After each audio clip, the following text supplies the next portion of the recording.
Welcome to the June 2008 Ad-ology Lab Report, a podcast made especially for advertising agency principals and new business teams. Of the 122,000 new consumer product goods introduced last year, only about 3% brought in sales exceeding $1 million. The new products, which brought in the most revenue for last year, were in the snacks and paper products category.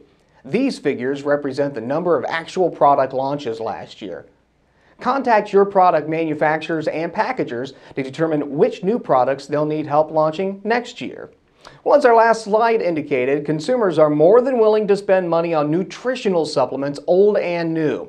According to the Mercanti Group, this $21 billion industry represents consumer efforts to maintain and improve their health, oftentimes without the involvement of their healthcare professionals. Here's how industry spending breaks out by category.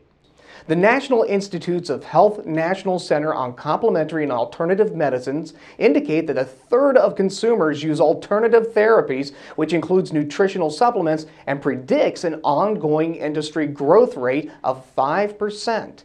Remind your clients to market the health benefits of their products in order to boost sales.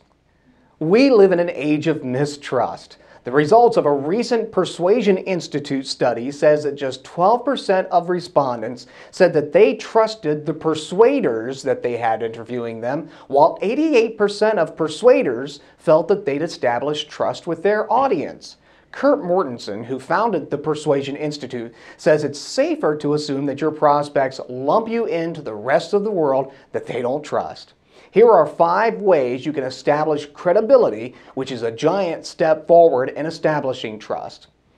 Well, I've been observing a couple of prospecting approaches that by themselves are fairly effective. However, you may want to pursue both to keep your new business pipeline filled.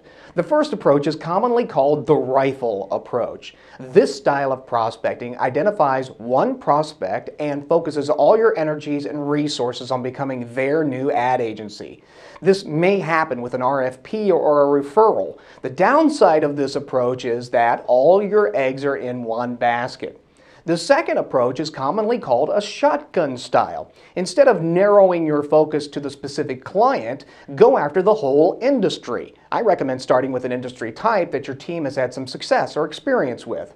Prepare a first touch mailer with 8 or 10 insights about the prospective industry, their consumers or competitors. For example, in the consumer electronics category, you could mention that consumers continue to go to traditional stores versus online for the following reasons. Use the Ad-ology Instant Intelligence Report for consumer electronics to identify 7 or 8 other powerful insights. Then, determine a geographical market for your mailings. Let's say 50 miles around any given zip code.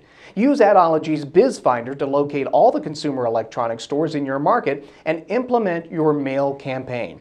Now, the point of this approach is to educate the business owner in an area of their business they may not know very well. But even if your mailings fail to offer the veteran business owner a fresh new perspective, imagine how much more they will respect and consider your agency for knowing about their business. Remember, you're not trying to be smarter than your prospect in this scenario. You're just trying to be smarter than your competition. Well, that's it for this edition of the Ad-ology Lab Report. I'm AJ Fox. Happy hunting.